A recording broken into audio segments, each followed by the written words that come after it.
పోయిన వారము మనము మొదటి శోధన గురించి మనం ధ్యానించాం. రికార్డ్ చేసినారా అమ్మాయి? రికార్డింగ్ అయిందా? మరి కొంచెం పోస్ట్ చేస్తే పోయిన వారం చాలా మంది డుమా కొట్టినారు, వాళ్ళు వింటారు. ఓకేనా? సరే, మరి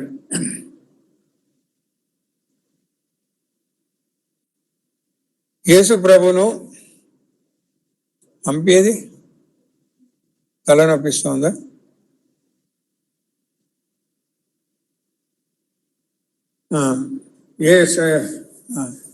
యేసు ప్రభువుని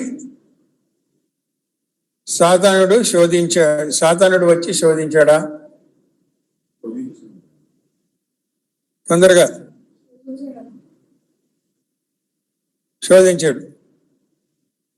సాతానుడు వచ్చి శోధించాడా?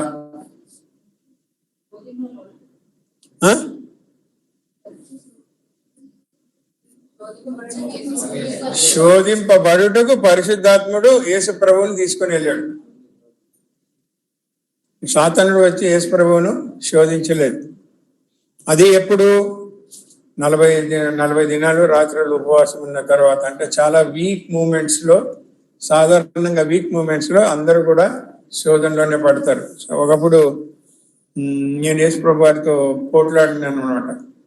వర్షంలో తడుస్తున్నాను, బస్సులు రావటం లేదు. సాయంత్రం బుధవారం మీటింగ్కి రావాలి, అప్పుడు అందరూ ఆఫ్లైనే ఉండేది మీటింగ్. పెద్ద వర్షం పడతా ఉంది, తడిసిపోతున్నాను. అయితే నాకు ఒక ఆయన అన్నాడు, నువ్వు యేసు ప్రభు కూడా కష్టాలు ఎదుర్కొన్నాడు కదా అంటే, నేను ఒకటే మాట అన్నా, నువ్వు దేవుని కుమారుడైనావు కాబట్టి నువ్వు ఎదుర్కోగలిగినావు, నేను మనుషుని నాతోటి కాదు అని. కానీ ఇక్కడ యేసు ప్రభు ఏమంటున్నాడంటే, సాతానుడు అన్నాడు, నీవు దేవుని కుమారుడు అయితే నీ దేవుని కుమారుడుగా నువ్వు ఫంక్షన్ చేయి అంటే, యేసు ప్రభు అన్నాడు, లేదు, నేను మానవ మనిషినిగానే ఉంటాను, నేను ఎదుర్కోవడానికి నేను మనిషినిగానే ఎదుర్కొంటాను. సాధారణంగా మనకు ఒక ఇది దొరుకుతుంది ఏంటంటే, ఆత్మ బలపడింది కానీ శరీరము బలహీనము. ఇది ఒక సాకు. కాబట్టి ఒక విషయం ఏంటి అంటే, యేసు ప్రభు ఒక మనిషిగా సాతానుని ఎదుర్కొన్నాడు, జయించాడు. తను మార్గదర్శకుడు అయ్యాడు. ఆ మార్గంలో వెళ్ళడానికి మనం కూడా ప్రయత్నం చేయాలి. No doubt. ఒకే ఒక డిఫరెన్స్ ఏంటంటే, యేసు ప్రభు వారి శరీరంలో ఉన్నప్పటికీ పాపం ఆయనలో లేదు, పాప నియమం ఆయన శరీరంలో లేదు. మనకు ఇంకా పాప నియమం ఉండనే ఉంది. సో అది ఒక తేడా తప్పించి మిగతావన్నీ కూడా మానవులు కానీ యేసు ప్రభు వారు చేశారు. సరే, ఎందుకు మాటి మాటికి నీవు దేవుని కుమారుడైతే, నీవు దేవుని కుమారుడైతే అని అంటున్నాడు అంటే, సాతానుకు యేసు ప్రభు మనిషిగా రావడము ఒప్పుకోవడానికి ఇష్టం లేదు, అంగీకరించడానికి ఇష్టం లేదు. అందుకే రెండవ శోధనలో కూడా నీవు దేవుని కుమారుడైతే అన్నాడు. ఎందుకు సాతానుకు కానీ లేకపోతే చీకటి శక్తులకు కానీ యేసు ప్రభువును అంగీకరించుకున్నాడు అంటే, మనిషి రూపమున వచ్చినాడు అని అంగీకరించడానికి వాళ్ళు ఒప్పుకోరు.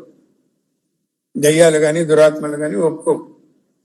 చూడండి, 1 యోహాను 4వ అధ్యాయంలో భక్తుడు ఒక మాట రాశాడు. చదువుతారు అది? 1 యోహాను 4వ అధ్యాయము 2:3 అనుకుంటాను. యేసుక్రీస్తు శరీరధారి వచ్చెనని ఏ ఆత్మ ఒప్పుకొనునో అది దేవుని సంబంధమైనది, ఏ ఆత్మ యేసును ఒప్పుకొనదో అది దేవుని సంబంధమైనది కాదు. దీనిని బట్టియే దేవుని ఆత్మను మీరెరుగుదురు. క్రీస్తు విరోధి ఆత్మ వచ్చినని మీరు విన్న సంగతి ఇదే. ఇది వరకే అది లోకములో ఉన్నది. కాబట్టి ఏమంటున్నారు? దేవునికి సంబంధించిన ఆత్మ అయితే యేసు ప్రభు వారు శరీరంలో మానవునిగా వచ్చాడని ఒప్పుకుంటుంది. కానీ ఏదైతే ఆత్మ దేవుని సంబంధి కాదో, అంటే సాతాను సంబంధమైనటువంటి ఆత్మలు, లేకపోతే సాతానుడు, లేకపోతే దురాత్మలు, దయ్యాలు, ఏవన్నా అనుకోండి, ఇవన్నీ కూడా యేసు ప్రభు వారు శరీరములో మన దైవ కుమారుడు మనుష్య రూపంలో వచ్చినవాడు అని వాళ్ళు ఒప్పుకోరు. వాళ్ళు ఒప్పుకోరు, వాళ్ళ ఆధీనంలో ఎవరైతే ఉన్నారో వాళ్ళని కూడా ఒప్పుకోనివ్వరు. అందుకే చాలా మంది అంటారు, అరే అట్లా పుడతాడు, కన్యక ఎట్లా పుడతాడు, దేవుడు పాపం లేనివాడు కదా, ఈయన ఎట్లా వచ్చాడు, ఈ విధంగా లాజికల్ క్వశ్చన్స్ చాలా చేస్తాడు. ఎందుకు అంటే సింపుల్ గా దయ్యాలు కానీ దురాత్మలు కానీ యేసు ప్రభువు మానవ రూపంలో వచ్చినాడని అవి ఒప్పుకోవు. ఎందుకు ఒప్పుకోవు అనేది ఒక ప్రశ్న. ఎందుకు ఒప్పుకోవు అంటే మత్తయి సువార్త 8వ అధ్యాయంలో, దయచేసి గమనించండి, మత్తయి సువార్త 8వ అధ్యాయం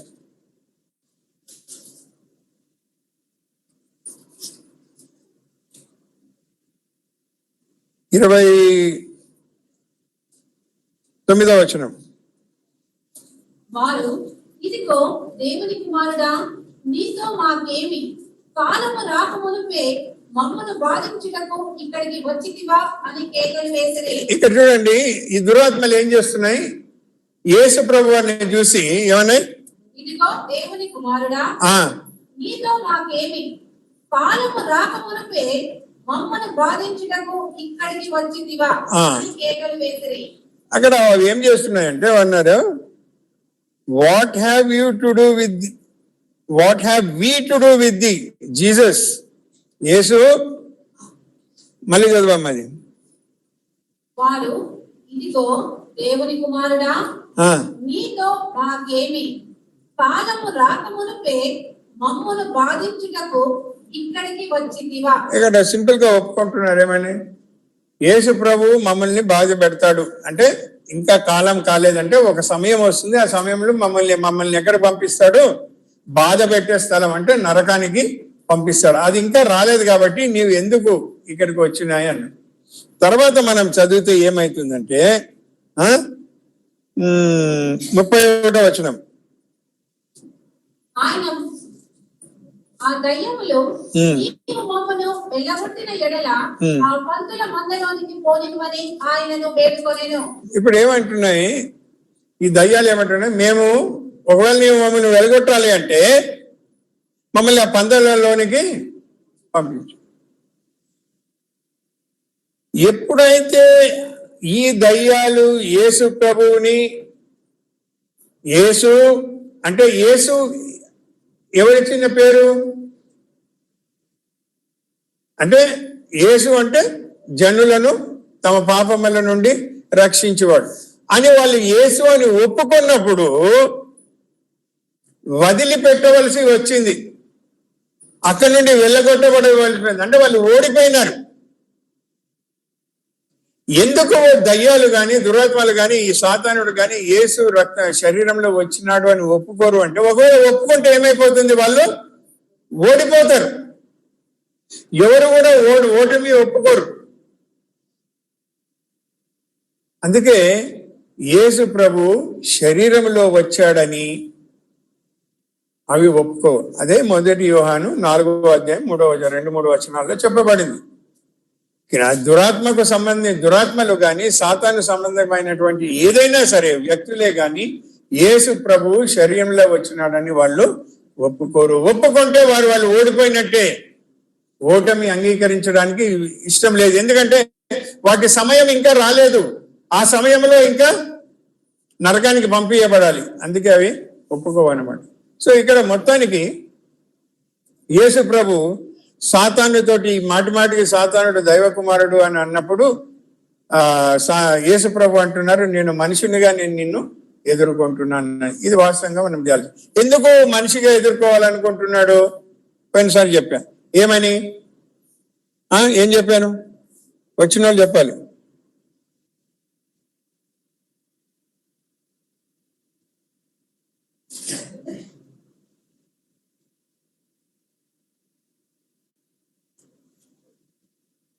కాలేజ్కి వెళ్తారా? కాలేజ్ గోయింగ్ ఎంతమంది ఉన్నారు? కాలేజ్ నుండి ఇంటికి వచ్చిన తర్వాత ఏం చేస్తారు? కిందికి చూస్తా ఉంటే నేను పేరు పెట్టి పిలవాల్సి వస్తుంది. కాలేజీ నుండి వచ్చిన తర్వాత ఏం చేస్తారు? బ్యాగ్స్ అన్ని అక్కడ పెట్టి ఫ్రెష్ అయిపోతారు. తర్వాత రివైజ్ చేస్తారు. మరి ఇక్కడ నుండి పోయిన తర్వాత కాలేజ్ నుండి వచ్చి బ్యాగ్ పక్కకు పెట్టి రిఫ్రెష్ కావాలా, బైబిల్ ఒక మూలకు పెట్టేసి రిఫ్రెష్ అయిపోవాలి. రివిజన్ అక్కర్లేదా? మీ ఇంజనీరింగ్, మీ మెడిసిన్ ఇవంతా కూడా ఒక లిమిట్ ఉన్నది దానికి. దేనికి లిమిట్ లేదు. ఇది ఇచ్చేది ఏం జీవము? ఓ డాక్టర్ అమ్మా, ఏం జీవం ఇస్తుంది? నిత్య జీవం ఇస్తుంది. డాక్టర్లు ఇచ్చే జీవం ఎంతవరకు ఉంటుంది? కొన్ని రోజులు. ఏది కావాలి? మళ్ళీ పోయి రివైజ్ చేస్తారా ఇవాళ నుండన్నా?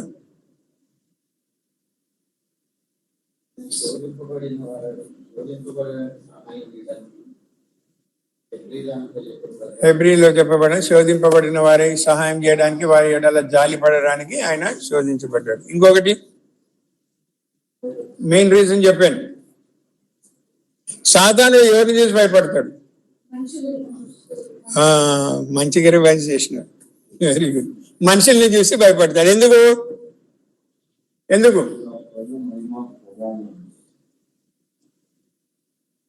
ఎందుకు? మనుషులకి దేవుడు ఏం చెప్పాడు? కీర్తన 8వ అధ్యాయంలో చెప్పిన ప్రకారము తక్కువ చేసి ఏం చేశాడు? వానికి మహిమా ప్రభావములు కిరీటముగా పెట్టాడు. సాతానుడు తనకున్న మహిమా ప్రభావములు కిరీటాన్ని పోగొట్టుకున్నాడు. ఇప్పుడు ఈ మనుషుని ద్వారా సాతానుని దేవుడు సంపూర్ణంగా ఓడగొట్టాలి. అది దేవుని సంకల్పం. అందుకే మొదటి మానవుని సృష్టించాడు. కానీ పాపం ఏం చేస్తాము? మొదటి మానవుడు ఓడిపోయాడు. సో ఇప్పుడు యేసు ప్రభువు అంటున్నాడు, మొదటి మానవుడిని, మొదటి ఆదాముని నువ్వు ఓడించావు, కడపటి ఆదామైన నేను వచ్చాను, మానవునిగా నేను నిన్ను ఏం చేస్తాను? ఓడిస్తాను. అంటే పరలోక రాజ్యమునకు రాజునైన నేను మానవునిగా నిన్ను నేను ఓడించబోతున్నాను. దీనిని బట్టి మనకేం అర్థమవుతుంది? మనమేం నేర్చుకోవాలి అంటే, పరలోక రాజ్య సంబంధులైన మనము కూడా జయించు వారిగా ఉండాలి. అట్లీస్ట్ జయించడానికి ప్రయత్నం అన్నా చెయ్యాలి. ఒకవేళ అలా అది చెయ్యకపోతే పరలోక రాజ్య సంబంధులు మనము కానే కాదు. మనల్ని మనము మోసం చేసుకున్న వారము అవుతాం. సరే, తర్వాత ఇది అయిపోయిన తర్వాత మొదటి శోధనలో సాధారణుడు ఓడిపోయాడు. ఇప్పుడు 5వ వచనం నుండి చదవండి.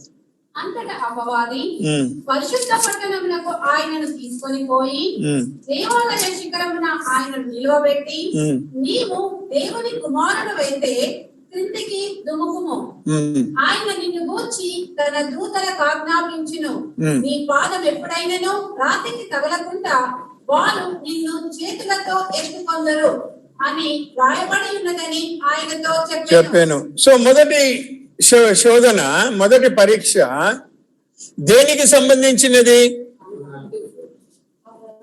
ఆహారం, అంటే జీవనానికి సంబంధించినది. ఇక్కడ ఆహారం అని మనం తీసుకున్నాము, అది ఆహారం తింటాం, మనకు తృప్తి కలుగుతుంది. ఎంతతో ఆ వరకు అవుతుందో అంతవరకే మనం తింటాం.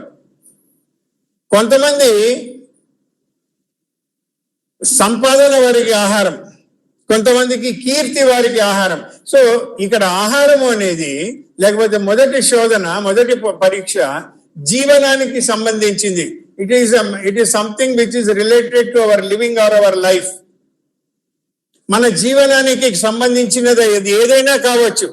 బట్టలు కట్టుకోవడమో, తినడమో, త్రాగడమో, ఇల్లు గృహ నిర్మాణమో, లేకపోతే కార్లు, షికార్లు, ఏదైనా కానివ్వండి, జీవనానికి సంబంధించినది మొదటి శోధన. ఇప్పుడు 2వ శోధన అంటే జీవనానికి సంబంధించిన దాంట్లో సాతానుడు ఓడిపోయాడు. సో ఇప్పుడు 2వ శోధనకు యేసు ప్రభువుని ఎక్కడికి తీసుకొని వెళ్ళాడు?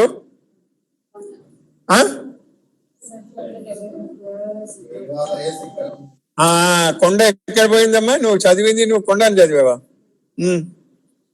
ఎక్కడికి తీసుకుపోయాడు? దేవాలయపు శిఖరము మీద.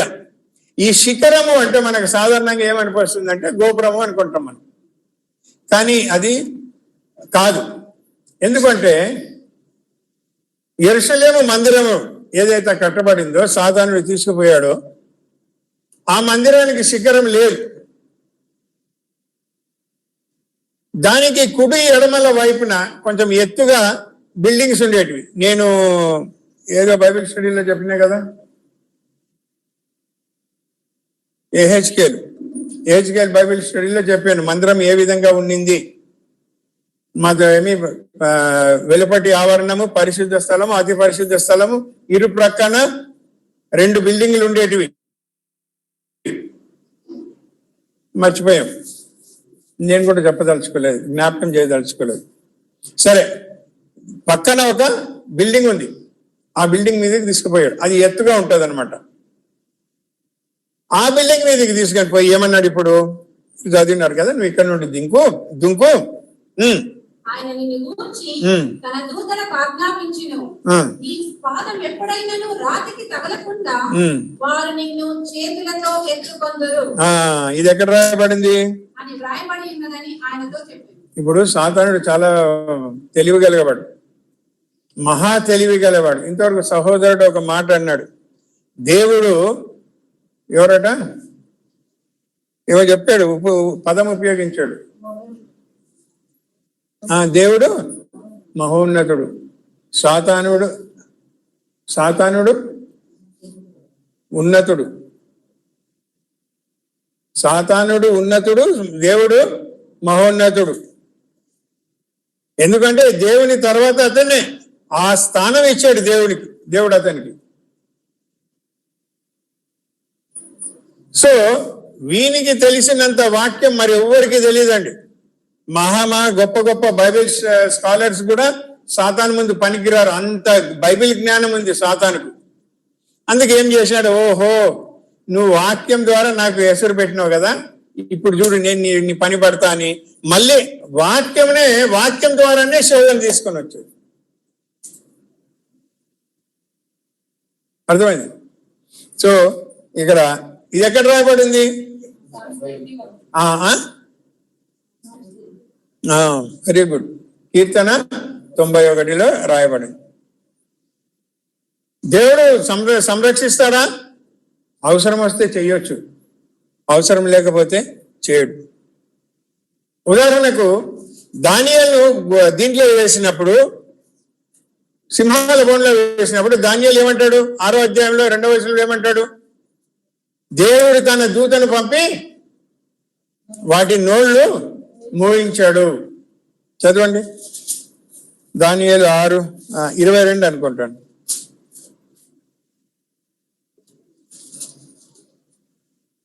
చదువుతారా?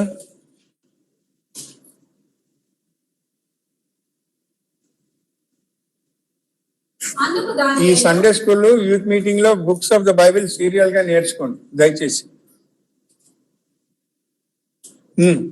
అందుకు దానియేలు, రాజు చిరకాలము జీవించును గాక, నేను నా దేవుని దృష్టికి నిర్దోషినిగా కనబడలేదు కనుక ఆయన తన దూతను పంపించి సింహములు నాకు ఏ హాని చేయకుండా వాటి నోళ్ళు మోయించెను. సింపుల్. కావాలనుకుంటే దేవుడు చేస్తాడు, వద్దు అనుకుంటే అవసరం లేదు. ఏది ఏమైనప్పటికీ కూడా సాతానుడు ఏం చేశాడు? వాక్యమునే ఉపయోగించి ఇప్పుడు యేసు ప్రభువుని శోధిస్తున్నాడు. అయితే గమనించవలసిన విషయం ఏంటంటే, ఈయన ఎక్కడికి తీసుకుపోయాడు యేసు ప్రభువుని? దేవాలయం బిల్డింగ్ దగ్గరికి తీసుకెళ్ళాడు. దేవాలయము అనేది ఒక మతానికి సంబంధించింది, అవునా? మందిరం అని కొట్టుకొని భారతదేశంలో మొత్తానికి ఒకటి కట్టారు. ఇవన్నీ కూడా మత సంబంధమైనటువంటి స్ట్రక్చర్స్. ఎప్పుడైతే జీవన సంబంధమైన దానితో యేసు ప్రభుని గెలవలేకపోయాడో సాతానుడు వెంటనే ఏం చేశాడు? మత సంబంధమైనవి తీసుకొని వచ్చాడు. ఈ కాలంలో మనకు అదే జరుగుతోంది.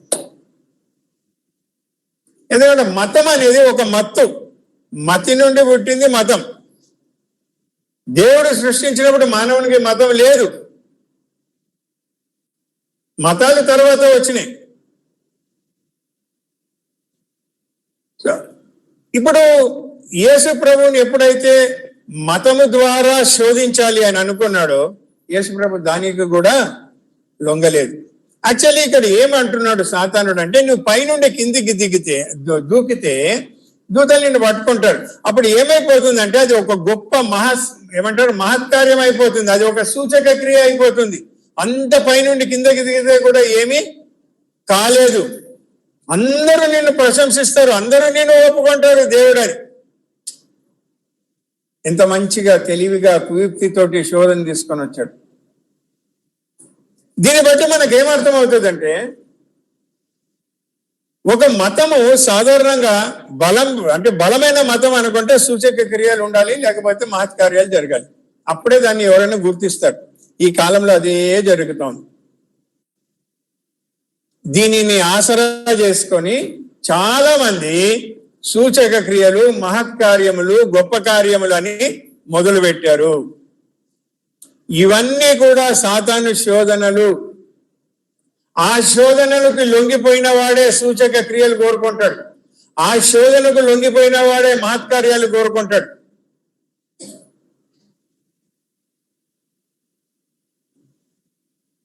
కొన్నిసార్లు నాకు అనిపిస్తుంది, భారతదేశంలో ఇంత దారుణం జరిగిపోతా ఉంది. సంఘాల మీద దాడులు జరుగుతున్నాయి, పాస్టర్లను కొడుతున్నారు, ఆస్తులు తీసేసుకుంటున్నారు, చర్చిలు వర్షిప్ జరుగుతూ ఉంది. మనుషులు చెప్పులు వేసుకొని లోపలికి వచ్చి కర్రలు పట్టుకొని అంతా ఇన్స్పెక్షన్ చేస్తున్నారు. ఇంత దారుణమా? దేవుడు ఒక గొప్ప సూచక క్రియ ఎందుకు చేయడు? అగ్గి వచ్చి వీళ్ళని కాల్చి వేస్తే ఎట్లుంటది? లేకపోతే కర్ర పట్టుకొని వచ్చిన వాడు అంతా వాడిని చెయ్యిరిగిపోవాలా, లేకపోతే జీవితాంతం వాడు పారాలసిస్ రావాలి? మానవ సహజం అట్లా అనుకోవడం.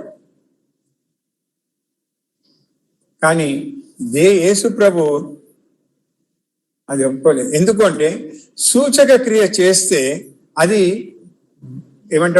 ఒక మెంటల్ ఇంపాక్ట్ ఉంటుంది, మానసిక ప్రభావం ఉంటుంది. మీరు గమనించారో లేదో, ఈ మీటింగ్స్ ఏవైతే జరుగుతూ ఉంటాయో చాలా మటుకు ఈ మాస్ మీటింగ్స్ లో అందరూ లేచి ఓ హల్లెలూయా హల్లెలూయా హల్లెలూయా అని చేయెత్తారు, అరుస్తూ ఉంటారు. స్వస్థత కూడా కానీ ఏదైనా కానివ్వండి, మామూలు గుడికల్లో కూడా ఇవాళ రేపు అది మొదలైపోయింది, అది ఒక స్టైల్ అయిపోయింది. మనిషి చెయ్యి ఎత్తి ఎప్పుడైతే హల్లెలూయా హల్లెలూయా అని అరుస్తాడో, చెయ్యి ఎత్తి హల్లెలూయా అనడంలో తప్పులేదు, కానీ మన మానసికమైన ఒక ప్రభావం వస్తుంది. అరే నాకేమో అయిపోతుంది, నేను ఏదో సాధించినానని. ఏమీ లేదు. ఒక కుక్క నేను గొర్రె అనుకుంటుంది, ఆ చేతులు ఎత్తి ఇది అని అన్నప్పుడు మళ్ళీ వాంతి కనిపిస్తే పోయి వాంతి నాకుతుంది. సో సూచక క్రియలు కానీ అంటే దేవుడు చేయడా? చేస్తాడు, అవసరాన్ని బట్టి చేస్తాడు. దేవుడు స్వస్థతనివ్వడా? ఇస్తాడు. స్వస్థపరిచే దేవుడు, ఆయన గాయముల ద్వారా స్వస్థత ఉంది, కానీ అవసరాన్ని బట్టి ఇస్తాడు. నాకు ఇప్పుడు ఒకటి చెప్పండి, పౌలు ఇంత మందిని బాగు చేశాడు కదా, ఆయన నీడ పడితే చాలనుకున్నారు, ఆయన హ్యాండ్ కర్చీఫ్స్ పంపించారు. మరి అలాంటి పౌలు తిమోతిని ఎందుకు బాగు చేయలేకపోయాడు? అలాంటి పౌలు తన కంటికి ప్రాబ్లం వస్తే తను తాను ఎందుకు బాగు చేసుకోలేకపోయాడు? ఒక సమయంలో ఒక ఉద్దేశంతో దేవుడు చేసే కార్యాలు అవి. అక్కడ జరిగింది కదా అని ఇక్కడ జరగడానికి వీల్లేదు. ఇప్పుడు గుంటూరు వాళ్ళు బాగా కారం తింటారు, మంచి మామిడికాయ పచ్చడి వేసుకొని ఎర్రని కారం తింటారు అని నేను తింటే 4 దినాలు చెంబు పట్టుకొని పోవాల్సి వస్తుంది. వాళ్ళు పులిని చూసి నక్క వాత పెట్టుకోకూడదు. దేవుడు వారి జీవితంలో చేస్తాడు, నా జీవితంలో దేవుడు చేయాలని అనుకుంటే చేస్తాడు, లేదంటే అవసరం లేదు. పౌలు అంటాడు, సింహం నుండి నన్ను తప్పించిన దేవుడు, సింహం నుండి తప్పించిన దేవుడు చెరసాలలో నుండి ఎందుకు తప్పిలేదు?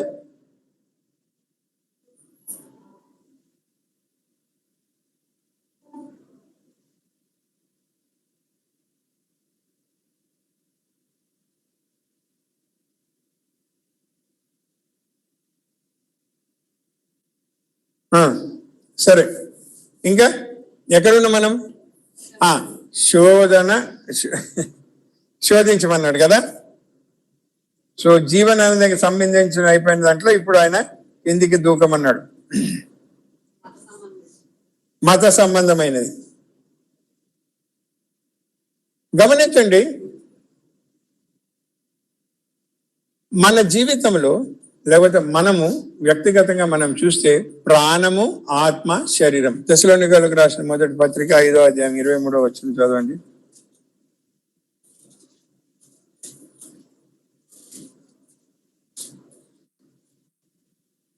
సహోదరులారా, మా కొరకు ప్రార్థన చేయుడి. మొదటి తెస్సలోనికీయులు 5:23. సమాధానకర్తయగు దేవుడే మిమ్మల్ని సంపూర్ణముగా పరిశుద్ధపరచును గాక. మీ ఆత్మయు జీవమును శరీరమును. సో ఇక్కడ ఎన్ని ఉన్నాయి? ప్రాణము, ఆత్మ, జీవము అంటే ప్రాణము, శరీరం. సో మనము ప్రాణ, ఆత్మ, దేహాలు. మనం ఎవరండి?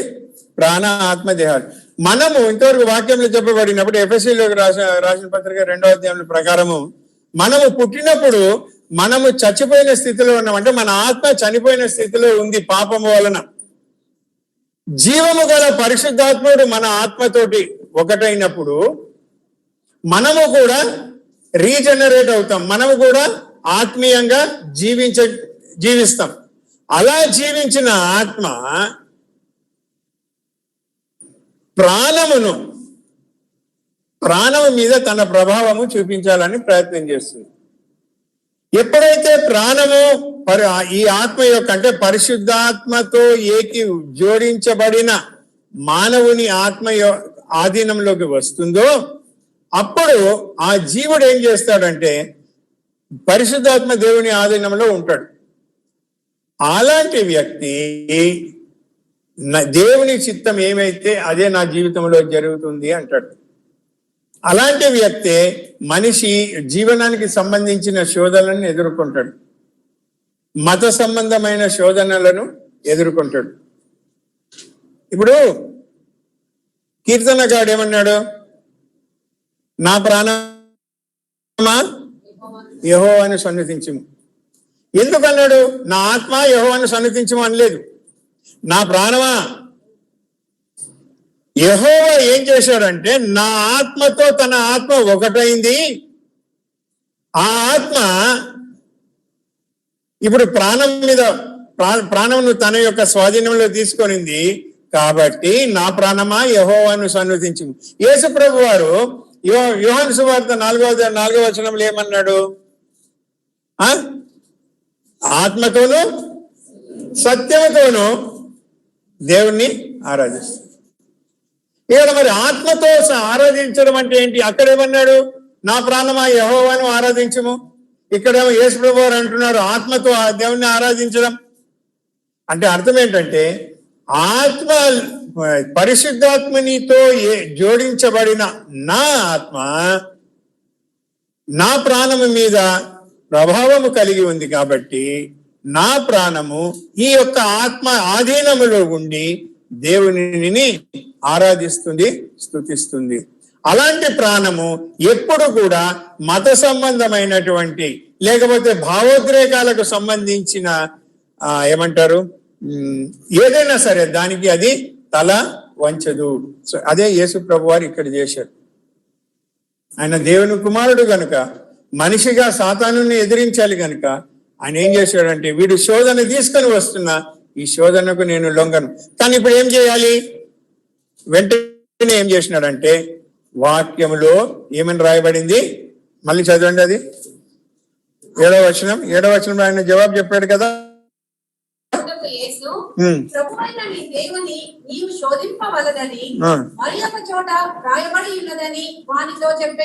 ఇప్పుడు ఏం చేసినాడు? సాతానుడా, నీవు ఒక వచనం తీసుకుని నా ముందుకు వస్తున్నావు, కానీ ఇంకో చోట ఏమని రాయబడింది? నీ దేవునిని నీవు శోధించకూడదు. అంటే దీన్ని బట్టి మనం ఏం నేర్చుకుంటామంటే కేవలం ఒక వాక్యం ఆధారం చేసుకొని మనం ముందుకు సాగకూడదు. ఆ వాక్యమును బ్యాలెన్స్ చేస్తూ కౌంటర్ చేస్తూ ఇంకో వాక్యం ఉంటుంది. అందుకే ఎప్పుడైనా గలే ఒక సత్యమును 4-5 వాక్యాలు కలిపి చదివి దాని యొక్క వెలుగులో సత్యాన్ని మనం తెలుసుకోవాలి. జీవితానికి సంబంధించిన ఏ విషయంలోనైనా సరే కేవలం ఒక వచనమును ఆధారం చేసుకొని ఇదిగో దేవుడు నా వాక్యం ఈ వాక్యం ద్వారా మాట్లాడే కాబట్టి నేను ఇట్లా చేస్తాను అనడానికి లేదు. దానిని బ్యాలెన్స్ చేయుటకు ఇంకొక వచనం ఎక్కడో ఉంటుంది. ఈ రెండు కలిపి మనకు జోడించి చదివితే అప్పుడు మనకు అర్థమవుతుంది దేవుని ఏర్పాటు ఏంటో, దేవుని చిత్తం ఏమిటో. ఒకవేళ వ్యక్తిగతంగా అది ఎక్కడుందో మనకు తెలియదు. కాబట్టి ఇప్పుడు ఏం చేయాలి? అందుకే మనం ఏం చేస్తామంటే ఇతరులను ప్రార్థన సహాయం కోరుకుంటాం. ఇతరుల ప్రార్థన సహాయం వాళ్ళు ప్రార్థన చేసినప్పుడు కొన్నిసార్లు దేవుడు వారికి తన వాక్యం ఇచ్చి వారి ద్వారా మాట్లాడతాడు. అప్పుడు ఏమవుతుందంటే దేవుడు నాకు ఇచ్చిన వాక్యము, మీకిచ్చిన వాక్యము, మీకిచ్చిన వాక్యము, మీకిచ్చిన వాక్యం అన్ని కలిపి ఆ వెలుగులో ఇది నా జీవితానికి సంబంధించిందా, ఇది నా జీవనానికి సంబంధించిందా, ఇది ఏ విధంగా నాకు లాభం చేకూరుస్తుంది, దీనివల్ల దేవుని పేరు ఎంత మహిమ వస్తుంది, ఎంత ఘనత వస్తుంది అని ఆలోచించుకోవడానికి, సత్యం తెలుసుకోవడానికి అవకాశం ఉంది. కాబట్టి కేవలము ఒక వచనంను పట్టుకొని దాని మీద వేలాడకూడదు. ఎట్లా అంటే మీకు ఉదాహరణ ఇస్తాను.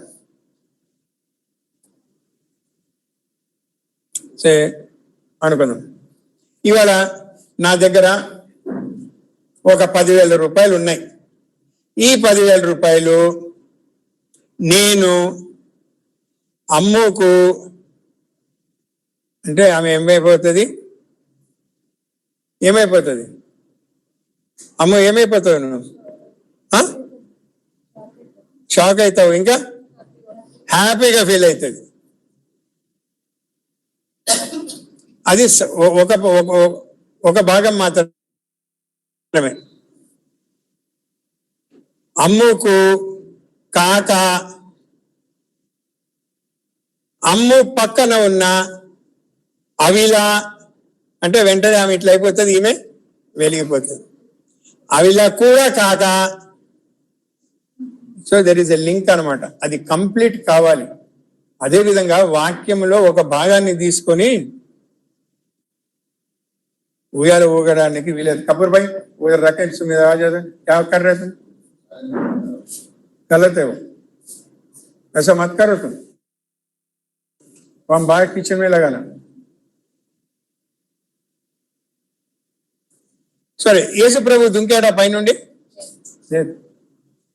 ఆయన కిందికి నడుచుకొని వచ్చేసి సూచక క్రియ జరగకుండా పర్వాలేదు, కానీ దేవునిని నేను శోధించకూడదు. ఇక్కడ సాతానుతోటి నువ్వు శోధిస్తున్నావు అని అనలే. ఒకవేళ నేను దుంకితే నేను దేవుణ్ణి శోధించిన వాడని అవుతాను. అర్థమవుతుందా? సో మన జీవితంలో కూడా మనకి ఎంత కష్టం వచ్చినా, ఎంత నష్టం వచ్చినా దేవునిని శోధించడానికి లేకపోతే దేవుని పరీక్షించడానికి మనము పూనుకొనకూడదు. అందుకే ఒకే వాక్యం మనకు ఇంకో చోట కూడా దానికి సంబంధించిన వాక్యం ఉంది అంటే మనం ఏం చదవాలి? బైబిల్ రెగ్యులర్ గా చదవాలి. నేను ఇప్పటికీ 1-2 సార్లు ఏమో చదివినట్టున్నా అంతే, కానీ అన్ని మర్చిపోతున్నా. ఒకసారి ఫుల్ ఎన్నిసార్లు చదివారు? ఒకసారి అన్న ఎంతమంది? 1, 2, 3, 4 చదివారు, 5, 6. మిగతా వాళ్ళు ప్లాన్ చేసుకొని చదవండి. కనీసం డైలీ 3 చాప్టర్స్ అన్న 3 అయిపోతుంది సంవత్సరానికి. సో ఇది నెక్స్ట్ ఏంటి? 8, 9. ఇంకోటి ఇక్కడ మేము చెప్పదలుచుకునేది ఏంటంటే ఆ ఒక్క వాక్యం ఏదైతే ఉందో దానిని పట్టుకొని మనము ఏదైనా చేస్తే అది కూడా దేవుని శోధించినట్టే లెక్క. అర్థమైందా? సో ఒక వాక్యం ఆధారం చేసుకొని దేవుణ్ణి శోధించకూడదు. ఆ తర్వాత 8, 9 చదవం, 10 కూడా చదువు. మరలా అపవాది మిగుల ఎత్తైన ఒక కొండ మీదికి ఆయనను తోడుకొని పోయి ఈ లోక రాజ్యములన్నిటినీ వాటి మహిమను ఆయనకు చూపి, నీవు సాగిలపడి నాకు నమస్కారము చేసిన ఎడల వీటినన్నిటినీ నీకు ఇచ్చెదనని ఆయనతో చెప్పగా, యేసు వానితో, సాతానా పొమ్ము, ప్రభువైన నీ దేవునికి మ్రొక్కి ఆయనను మాత్రము సేవింపవలెను అని వ్రాయబడి ఉన్నదనెను. ఇప్పుడు మూడవ శోధనలో ఏముంది? ప్రత్యేకత ఏముంది మూడవ శోధనలో? ఏం చెప్పించాడు? ఘనత ఉంది, లాభం ఉంది, ఐశ్వర్యం ఉంది,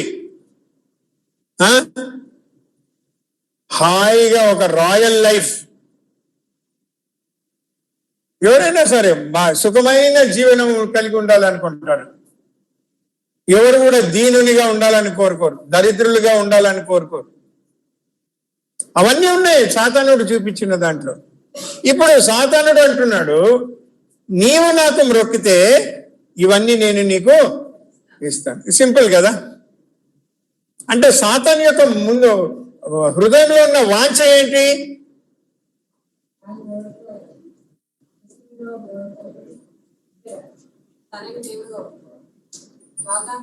సాతానుకు మ్రొక్కాలి. ఎవరు మొక్కాలి? యేసుప్రభు. యేసుప్రభు ఎవరు? ఆయన వలన, ఆయన ద్వారా, ఆయన కొరకు సమస్తమును సృష్టించబడింది. సృష్టికర్త అయిన దేవుడు, త్రిత్వంలో రెండవ వ్యక్తి, కనిపించని దేవుణ్ణి మానవునికి కనపరిచిన వాడు. అలాంటి వాడుకు నన్ను మొక్కాలి అని అంటే వానికి హృదయంలో మొదటి నుండి ఒక వాంఛ ఏంటంటే, సృష్టికర్త అయిన దేవుడు, సృష్టి యావత్తు నన్ను మొక్కాలి, నన్ను పూజించాలి. సరే, నీకున్నది భయ నీ ఆశ. నువ్వెవరే ఇవన్నీ ఇవ్వడే? సృష్టికర్త ఆయన కదా. సృష్టికర్త ఆయనది. లోకంలోని రాజ్యాలు, మహిమలు అన్నీ కూడా ఆయనవి. ఇప్పుడు నువ్వు అంటున్నావు, నువ్వు నాకు మొక్కితే ఇవన్నీ నేను ఇస్తాను. కబ్జా చేశాడు. ఎప్పుడు కబ్జా చేశాడు?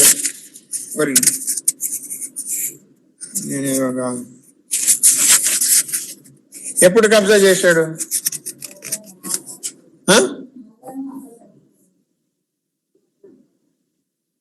తప్పిపోయినప్పుడు. లూకాసు వార్త 4వ అధ్యాయం చూడండి ఒకసారి, 6వ వచనం. లూకాసు వార్త 4వ అధ్యాయం 6వ వచనం. ఈ అధికారమంతయు ఈ రాజ్యముల మహిమయు నాకు అది అప్పగింపబడి ఉన్నది. ఇప్పుడు గమనించండి, సాతానుడు అన్న మాట ఏంటంటే, ఇవన్నీ నాకు ఇవ్వబడినాయి అని అనలేదు, అప్పగింపబడింది. అప్పగింపబడింది అంటే ఇవ్వబడడానికి అప్పగింపబడడానికి తేడా ఏంటి?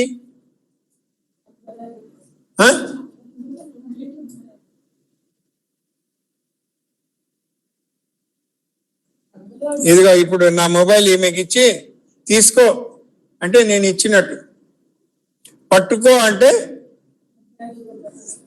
నీ జస్ట్ చేతిలో పట్టుకో, అది నాది.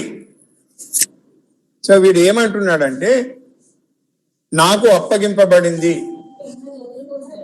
ఇప్పుడు నాకు అప్పగింపబడింది ఎవరు? నేను దీన్ని వదలదలుచుకోలేదు. ఎప్పుడు అప్పగించబడింది? మనం యెహెజ్కేలు బైబిల్ స్టడీ చేసినప్పుడు చెప్పా చూడండి. యెహెజ్కేలు గ్రంథం 28వ అధ్యాయం.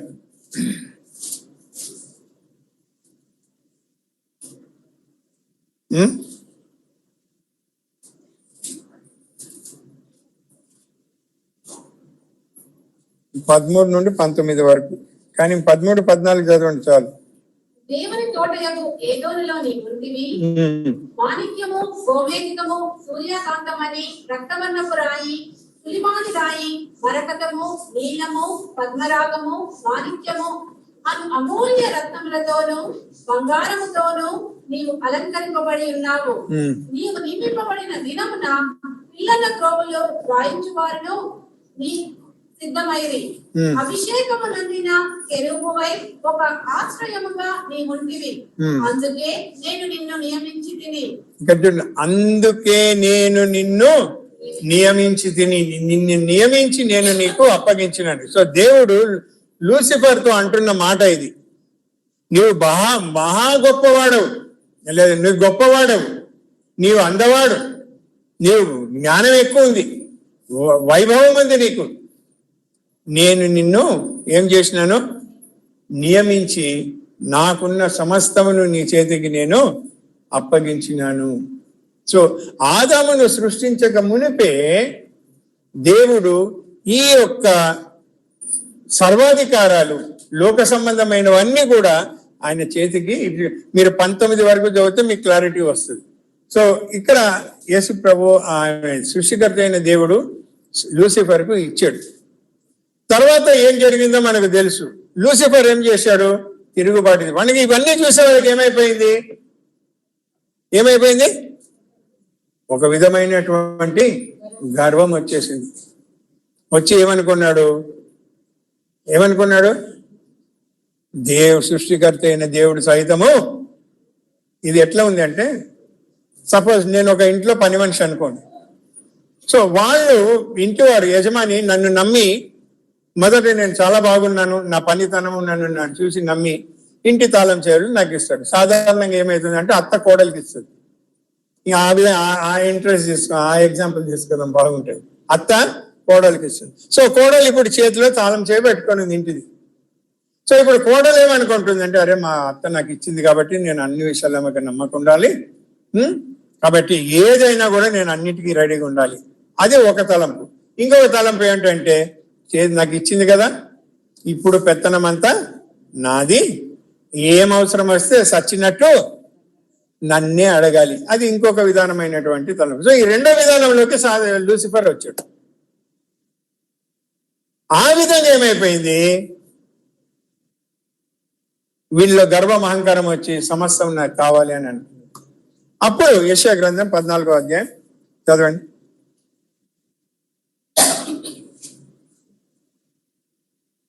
12 నుండి 15 వరకు. తేజో నక్షత్రమా, ఏకో చుక్క, నీ వెట్టు ఆకాశం నుండి పడితివి. జనములను పడగొట్టిన నీవు నేల మట్టము వరకు ఎత్తు నరకబడితివి. నేను ఆకాశం నుండి ఎక్కిపోయేదను, దేవుని నక్షత్రములకు పైగా నా సింహాసనమును హెచ్చిందును. ఉత్తర దిశనున్న సభాపర్వతము మీద కూర్చుందును, మేఘమండలము మీదికి ఎక్కుదును, మహోన్నతునితో నన్ను సమానునిగా చేసుకుందును అని నీవు మనస్సులో అనుకుంటివి కదా. నీవు పాతాళములకు నరకములో ఒక మూలకు త్రోయబడితివే. నిన్ను చూచువారు నిన్ను నిదానించి చూచుచు ఇట్లు తలపోయెదరు. భూమిని కంపింపజేసి రాజ్యములను వణికించిన వాడు ఇతడేనా? లోకమును అడవిగా చేసి దాని పట్టణములను పాడు చేసిన వాడు ఇతడేనా? తాను స్థిరపట్టిన వారిని తమ నివాస స్థలములకు పోనీయని వాడు ఇతడేనా? సో ఇక్కడ ఏం చేస్తున్నా అంటే, దేవుడు లూసిఫర్ తో అంటున్న మాటలు సాతానుతోటి, నీవు ఈ విధంగా అనుకుంటేవు కాబట్టి నీవు పరలోకము నుండి, లేకపోతే నా సన్నిధి నుండి నీవు వెళ్ళగొట్టబడ్డావు. అయితే ఇక్కడ వచ్చినది ఏంటంటే, సాతానుడు వెళ్ళగొట్టబడినప్పటికీ యేసు ప్రభు వారు తిరిగి భూమి మీద 1000 ఏండ్ల పరిపాలనకు ఏమంటారు, ప్రారంభ దశ వరకు సాతానుడు ఈ లోకానికి అధికారి. యేసు ప్రభు వారు ఇదే మాట అన్నాడు. మా యోహాను సువార్త 12వ అధ్యాయం చదవమ్మా, 1వ వచనం 31. యోహాను సువార్త 12:31. ఇప్పుడు ఈ లోకాధికారి బయటకు త్రోసివేయబడును. చూడండి ఏమన్నాడు యేసు ప్రభు అంటున్నారు. ఇప్పుడు ఈ లోకాధికారి ఎవరు? ఈ లోకాధికారి సాతానుడు. అంటే యేసు ప్రభు వారు సహితం ఒప్పుకుంటున్నారు వీడు లోకానికి అధికారి. సో వాని చేతిలో ఉంది, వానికి అప్పగింపబడింది, తాళం చేతులు వాని దగ్గర ఉన్నాయి. ఇప్పుడు వాడు అంటున్నాడు, నేను నీకు ఇస్తా, నువ్వు నాకు మొక్కితే. ఇది ఎట్లుందంటే అత్త వచ్చి ఏమ్మా తాళం చేయులు ఉన్నాయి లోపల నుండి ఒక 1000 రూపాయలు తీసి అంటే ఇస్తా అత్త, అరే అర్జెంట్ ఉన్నాయి తీ అంటే మళ్ళీ కొంచెం ఆగు, లేకపోతే నువ్వు నా కాలు మొక్కు నేను ఇప్పుడే నీకు తాళం చేయి ఇస్తాను. తాళం చేయి అత్త దగ్గర తీసుకొని అత్తనే కాదు తాళంగా ఇది అడుగుతాను. ఆ విధంగా ఉన్నది పరిస్థితి. కానీ యేసుప్రభువు గారు దానికి ఒప్పుకోలేదు. ఒక వ్యక్తి తప్పకుండా ఒప్పుకుంటాడు. ఎవరు? క్రీస్తు విరోధి ఒప్పుకుంటాడు. మనకి కావాల్సింది అధికారం. కాబట్టి ఒక మనిషికి సాతానుడు అధికారం ఇచ్చి వాని ద్వారా లోకం మీద పరిపాలన జరిగిస్తాడు. వాని 7 ఏళ్ల పరిపాలనలో సర్వనాశనం అయిపోతుంది లోకం. వాడు కూడా అనుకుంటాడు అందరూ నాకు ఆరాధన చేయాలి. సో ప్రకటన గ్రంథంలో దాని గురించి మనం చదువుతాము, అదంతా ఇప్పుడు అనవసరం. కాకపోతే యేసు ప్రభు వారు దానికి ఒప్పుకోలేదు. ఇక్కడ మనం ఏం తెలుసుకుంటాం, మనం ఏం నేర్చుకుంటాం, మనం ఏం చేయాలి అంటే మన జీవితంలో చూడండి, ఎవరైనా సరే మంచి పేరు కావాలని, ఘనత ఉండాలి అని, లేకపోతే ప్రజలు తమని గుర్తించాలి అని కోరుకుంటారు. అలా కోరుకుంటే ఏమవుతుందంటే, ఇంతవరకు ఆరాధన వర్తమానంలో ఒక మాట విన్నాం, ఆయన ఎవరిని కనికరిస్తాడు? దీన మనసులని. ఎప్పుడైతే మనిషికి నాకు ఉన్నతమైనది కావాలి అని అనుకుంటాడో, అహంకారము గర్వము వానిలో ఆ స్థాయికి వచ్చినప్పుడు అన్ని ప్రవేశించి వాడు ఏమంటాడంటే ఇతరులందరూ కూడా నాకంటే తక్కువ అనుకుంటాడు. అంటే వాడు అక్కడ సాతానును పూజించినట్టు. వాడేమన్నాడు? నీవు నాకు పూజిస్తే నేను నీకు గౌరవ మర్యాదలు ఇస్తాను. గౌరవ మర్యాదల కోసం ఇతరులను తొక్కివేసి నాకు స్థానం సంపాదించుకోవాలనుకున్నవాడు సాతానుకు మొక్కినవాడు. సింపుల్ గా, చాలా కఠినంగా చెప్తున్నా కదా. మొన్న ఒక మీటింగ్ పిలిచాను, మా రాత్రి ఫోన్ చేసి, బ్రదర్ రేపు మా ఇంట్లో మా చర్చలో మీటింగ్ ఉంది, దయచేసి వచ్చి మీరు మెసేజ్ చెప్పాను. సరే వస్తానన్నాను, వెళ్తే వాళ్ళు ఏం చేశారు, మీటింగ్ అయిపోయిన తర్వాత ఇంకా ఫైనల్గా ముగించలేదు, జస్ట్ మెసేజ్ అయిపోయింది. అయిపోతే ఆయన అంతా 2 నిమిషాలు మాట్లాడి, బ్రదర్ ఇప్పుడు మేము మిమ్మల్ని సత్కరిస్తాము. నేను అన్నాను వద్దు అండి. అదేంటి బ్రదర్ అని, నేను తర్వాత చెప్తాను మీకు, ఇప్పుడు అందరి ముందు ఎందుకు అని. కొన్ని అది తీసుకోండి, సరే చేతికి ఇవ్వండి. నేను తీసాను, చేతికి తీసుకుని పక్కకి పెట్టేసాను. తర్వాత అయిపోయింది. తర్వాత బ్రదర్ అడిగారు, ఎందుకు బ్రదర్ మేము మీకు షాలో చెప్తా ఉంటే మీరు వద్దన్నారు. నేనన్నా బ్రదర్ మీటింగ్ అయిపోయిందా, ముగింపు ప్రార్థన అయిపోయిందా? లేదు బ్రదర్. మరి అప్పుడు అక్కడ ఎవరున్నారు అప్పుడు మీటింగ్ లో? యేసు ప్రభు వారు ఉంటారు. ఎక్కడైతే 2 ముగ్గురు నా నామం కొడుకుంటే నేను అక్కడ ఉంటానండి.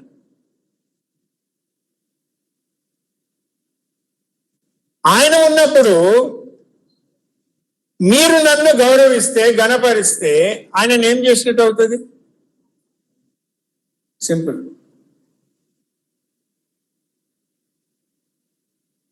అది నేను సురేష్ వల్ల దీనికి కూడా వాళ్ళు పిలిచినారు. బూకేసా, నేను వద్దయ్యా అంటే లేదంటే తీసుకోండి. అవునా దివ్య? సరే అది బూకే పర్వాలేదు, ఏదో ప్రేమ ప్రకటిస్తున్నారు, ఎందుకంటే అక్కడ అన్ని ఫ్లవర్స్ ఉంటాయి. కాబట్టి గౌరవ మర్యాదలు, ఘనపరచడము, సత్కరించడము ప్రభు సన్నిధిలో నాకైతే నాకు ఒప్పింపు లేదు. ఇంటర్నేషనల్ రైల్వే మీటింగ్ లోనే నన్ను పిలిచి నన్ను గౌరవిస్తే నేను ఒప్పుకోలేదు, సారీ అని చెప్పాను. ఫారినర్స్ అందరు షాక్ తిన్నారు. ప్రభు నాకండి, నా సృష్టికర్త అయిన దేవుడు, మహిమా స్వరూపుడు, ఆయన ఇక్కడ ఉన్నప్పుడు ఆయన ముందు నన్ను మీరు గణపరచడం ఏంటి?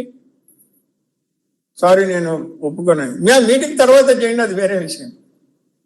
సో చెప్పదలుచుకున్నది ఏంటంటే, ఇక్కడ ఎందుకు చెప్పాను ఇది, గౌరవ మర్యాదలు కోసం ప్రాకులాడము ఏంటండి? విగ్రహారాధన, మొక్కినట్టు సాతానుకు లెక్క. నా జీవితంలో విగ్రహాలు లేవండి, కానీ గౌరవ మర్యాదల కోసం, పొజిషన్స్ కోసం, స్థాయిల గురించి పాటుపడితే కోరుకున్నట్టే, సాతానుకు మొక్కినట్టే మనకు తెలియకుండా జరుగుతాయి ఇవన్నీ. సో విశ్వాస జీవితంలో ఇలాంటి విషయాలు మనం చాలా జాగ్రత్తగా ఉండాలి. ఏంటంటే అందుకే యేసుప్రభు ఏమన్నాడు, అక్కడ జవాబు ఏం చెప్పాడు? 10వ వచనంలో యేసు వానితో, ఉమ్. సాతానా పొమ్ము, ఉమ్. ప్రభువైన నీ దేవునికి మొక్కి ఆయనను మాత్రము సేవింపవలెను ఆ. అని వ్రాయబడి ఉన్నదనెను. సింపుల్ గా చెప్తున్నాడు. సాతానా, నువ్వు అనుకుంటున్నావు నాకు ఇది ఏమి జీవనం గురించి చెప్పావు, మతం గురించి చెప్పావు, ఇప్పుడు నీ ఆధీనంలో ఉండే రాజ్యాల గురించి చూపిస్తున్నావు. నాకు అవన్నీ నేను లక్ష్య పెట్టాను. ఐ డోంట్ కేర్, నాకు లేకున్నా పర్వాలేదు.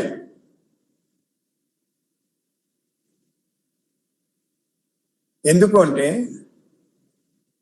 ఒక దినం ఇంతవరకు బ్రదర్ చదివాడు ఫిలిప్పీ 3:21 ఏం జరుగుతుంది? రూపాంతరం జరిగిపోతోంది. ఏం జరిగిపోతోంది? రూపాంతరం జరిగిపోతోంది. ఆ రూపాంతరం జరిగినప్పుడు నేను ఎవరిలాగా ఉండాలి? ఏమండి? నేను యేసుప్రభులాగా ఉండాలి. ఒకవేళ నేను రూపాంతరం జరిగినప్పుడు అనుకుందాం, ఇప్పుడు సాధారణంగా పెళ్లి కుమార్తె తయారైనప్పుడు ముఖమంతా ఎలా ఉండాలనుకుంటారు అందరూ? ఏమండి? కాంతివంతంగా ఉండాలనుకుంటారు. కరెక్ట్.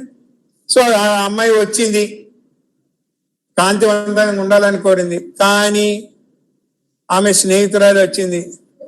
స్నేహితురాలు వచ్చి, అబ్బా ఎంత ముద్దు వస్తున్నావే అని ఇట్లా అనింది. తప్పేం లేదు. నిజంగానా అంటే ఇంకొక ఆమె వచ్చి, అబ్బా నా ఇవి అంటారు కదా తెలంగాణలో, ఆంధ్రాలో ఇట్లా చేసి ఇట్లా అంటారు ఆడవాళ్ళు, అట్లా అనింది. ఇప్పుడు ఏమైపోయింది? ఇట్లా అనడంలో ఇక్కడ మేకప్ బాయ్, ఇక్కడ మరక కనిపిస్తా ఉంది. సో ఇట్లా అనడంలో జుట్టు లేసిపోయా. ఇప్పుడు ఈమె వచ్చింది. ఆ మొదట ఉన్న అందం ఉందా? లేదు. సో చెప్పదలుచుకున్నది ఏంటంటే ఇవన్నీ కూడా మన యొక్క క్రీస్తు స్వరూపంలోకి మనం మార్చబడకుండా ఉండడానికి అవరోధాలు.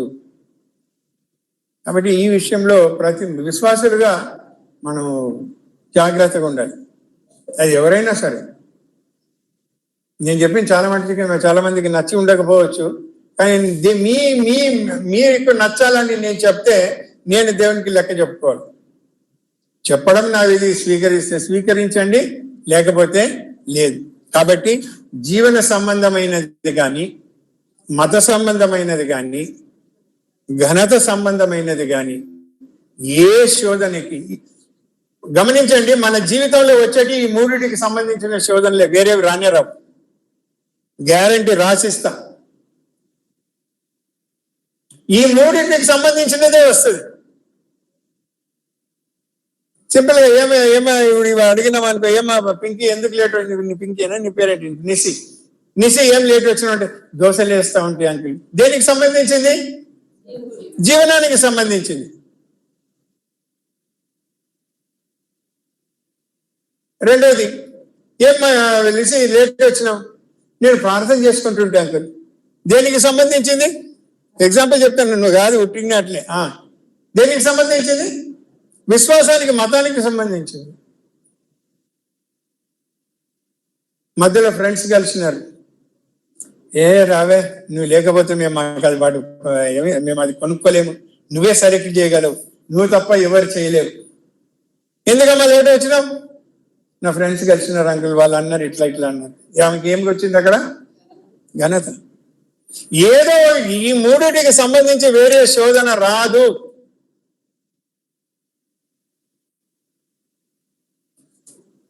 కాబట్టి యేసు ప్రభు వారికి తెలుసు ఈ మూడిటికి సంబంధించి వస్తుంది. తాను జయించి చూపించాడు, మనల్ని జయించాలని కోరుకుంటున్నాడు. సో పరలోక రాజుగా, అభిషేకింపబడిన రాజుగా ఆయన జయించాడు. ఇంకా రాజ్యం రాలేదండి, రాజ్యం స్థాపించబడలేదు, అయినా కూడా ముందుగానే జయాన్ని పొందినాడు. మరి పరలోక రాజ్య సంబంధులుగా మనము కూడా కనీసం ఒక 50, 60, 70% విజయం సంపాదించుకోవాలి కదా.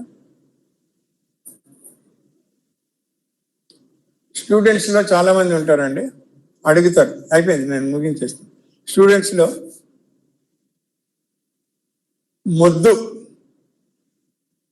అంటే ఎంత చెప్పినా బుర్రకు ఎక్కదు, ఫెయిల్ అవుతాడు లేదా 35% తెచ్చుకుంటాడు.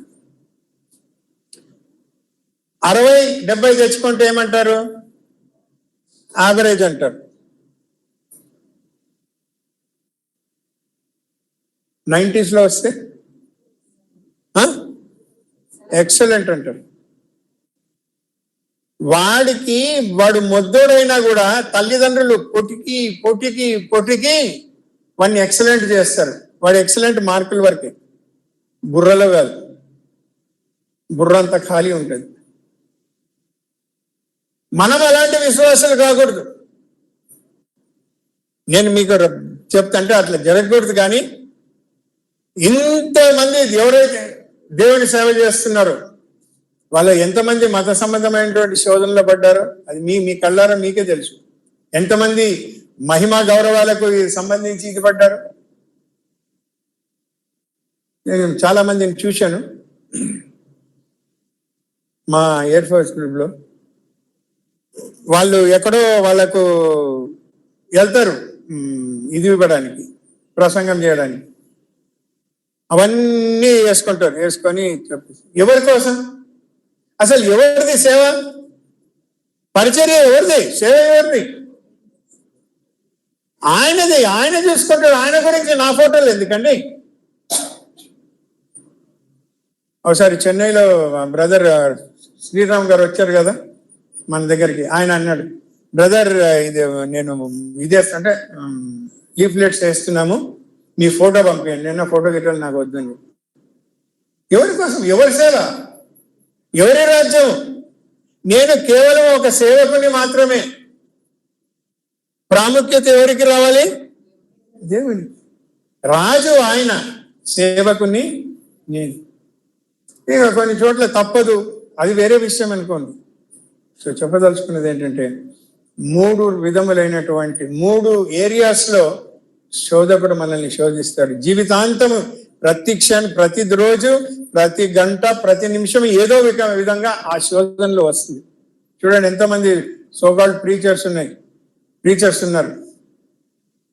వాళ్ళు BMW నుండి దిగరు, అవునా? క్యాబ్లో పోతే కాదా? అంతగా అవసరం ఉంటే సూట్లు లేకుండా ఇది ఎక్కరు, ఏమంటారు, స్టేజ్ ఎక్కరు. అవమానం. సూట్లు పోయి లేకపోతే మమ్మల్ని ఏమనుకుంటారు? ఎవరే అనుకునేది? ఆయన అనుకోవాలి. హృదయాలను పరిశోధించేవాడు. కొంతమంది అయితే మాకు ఎక్కడ ఆపద కలుగుతుందో అని మేము ఏమంటారు వాళ్ళని, బౌన్సర్స్ ని పెట్టుకున్నాం. ఆయన తన దూతలకు ఆజ్ఞాపించును, వారు నిన్ను కాపాడుతారంటే దేవుని దూతల మీద నీకు నమ్మకం లేదు, బౌన్సర్లు కావాలని. ఏం వాక్యం? దేవుని వాక్యం అందు విశ్వాసం లేక దేవుని వాక్యం ఏం బోధిస్తాను? ఎందుకు అంటే నాకు కావలసింది ఘనత, మేమందరూ ఆయన ఇది చేసిన అని ప్రార్థన చేస్తే నాకు ఇది అయిపోయిందండి. సో చెప్పదలుచుకున్నది ఏంటంటే ఇలాంటి శోధనలో మనం గెలిస్తేనే ఏమి పరలోక రాజ్యములో పరిపాలన ఉంటది. పరిపాలించాలి అంటే ఈ శోధనలు ఎదుర్కో. పరిపాలన నాకు వద్దు, నేను పరలోకంలో రోడ్లు ఊడ్చుకుంటా అంటే నీ ఇష్టం. కానీ ప్రాబ్లం ఏంటంటే పరలోకంలో రోడ్లు ఊడవని అక్కడ దుమ్ము ఉండద్దు. ఎందుకు ఉండదు? వీధులు దేంతో చేయబడ్డాయి? బంగారపు వీధులు దుమ్ము ఎక్కడ వస్తుంది? దుమ్ము ధూళి ఉండదు. కాబట్టి అక్కడ జాడు కొట్టేవాడు అవసరం లేదు. వెలుపలి చీకటిలో ఉండి అయ్యో నేను అప్పుడు ఈ శోధనను ఎదుర్కొంటే ఈ 1000 ఏళ్ల పరిపాలన నాకు కూడా ఒక ఘనత ఉండేది కదా. ఈ ఘనత 2 నిమిషాలు, 10 నిమిషాలు, 1 సంవత్సరం, 4 సంవత్సరాలు తర్వాత. కాబట్టి మనం జాగ్రత్తగా ఉందాము. యేసు ప్రభు యొక్క శోధనల ద్వారా మనం తెలుసుకున్న సత్యాలను మన జీవితంలో అన్వయించుకుందాం. ప్రభు చిత్తం అయితే వచ్చే నెల మిగతా వచనాలు కూడా చూద్దాం. ఓకేనా? అపవాది ఆయనను విడిచిపోగా ఇదిగో దేవదూతలు వచ్చి ఆయనకు పరిచర్య చేసిరి. చూడండి, సింపుల్ గా ఏంటంటే ఆ సమయంలో ఆయన మనిషిగా శోధనని ఎదుర్కొన్నాడు, అలిసిపోయినాడు. కాబట్టి ఆయనకు పరిచర్య చేయడానికి, ఉపశమనం కనుక చేయడానికి దేవదూతలు వచ్చి ఆయనకు చేశారు. ఒకటి బాగా జ్ఞాపకం పెట్టుకోండి, ఎప్పుడైతే మనం శోధనని ఎదుర్కొని ఇంకా మేము నీరసించిపోయినాము, మాకు నష్టం అయిపోయింది, మాకు చేత కాదు, మాకు ఇంకా దిక్కు లేదు అనుకున్న సమయంలో దేవుడు తన దూతలను పంపించి ఏం చేస్తాడండి? ఏమండి? ఉపశమనమును కలుగజేస్తాడు. కొన్నిసార్లు జరగకపోవచ్చు. ఇప్పుడు ఉదాహరణకు బాప్తిస్మం ఇచ్చి యోహాను, ఆయన ఎక్కడ వేశారు? చెరసాలలో వేశారు. తల శిరచ్ఛేదం జరిగిపోయింది. పౌలు చెరసాలలో ఉన్నాడు, శిరచ్ఛేదం జరిగిపోయింది. దేవుడు పంపించలేదు దూతల్ని, అవసరం లేదనుకున్నాడు, చేయలేదు. అవసరం ఉంటే చేస్తాడేమో, దానియేలు అవసరం ఉంది, చేశాడు. కాబట్టి ఇది ఒకటి కప్పిన నేను దానియేలు జీవితంలో దేవుడు పంపించాడు కదా అంటే మరి పౌలు జీవితంలో ఇవ్వలేదు కదా. సో ఇవన్నీ ఒకటి మనం కంపేర్ చేసుకొని బ్యాలెన్స్ చేసుకోవాలి. ఒకటి బాగా జ్ఞాపకం పెట్టుకోండి, దేవుని అనుమతి లేకుండా దేవుని బిడ్డల జీవితంలో ఏమీ అనుమతించబడదు, ఏమీ జరగదు. ఏది జోడించబడదు, ఏది తీసివేయబడదు. సాధారణంగా దేవుడు మనకి ఏమన్నా ఇస్తే అబ్బా lord thank you, praise the lord అంటాం, అవునా? అదే దేవుడు ఏమన్నా తీసేసాడు అనుకోండి, అంటావా? ప్రభాది పోయింది, నాకు తిరిగి ఇవ్వు, అంతకంటే మేలైనది ఇవ్వు. యోబు అన్నాడు, యెహోవా ఇచ్చెను, యెహోవా తీసుకుంది. సో మనం అలాంటి భావనతోటి ముందుకు సాగాలి. అప్పుడే దేవుడు మన జీవితాన్ని బట్టి విల్ బి హ్యాపీ. అప్పుడే దేవదూతలు వచ్చి మనకు పరిచర్య చేయడం మొదలు పెడతారు. ఓకేనా? రైట్. ప్రభు చిత్తం అయితే 12వ వచనం నుండి మళ్ళీ నెక్స్ట్ మంత్ లాస్ట్ 2 Sundays చూద్దాం.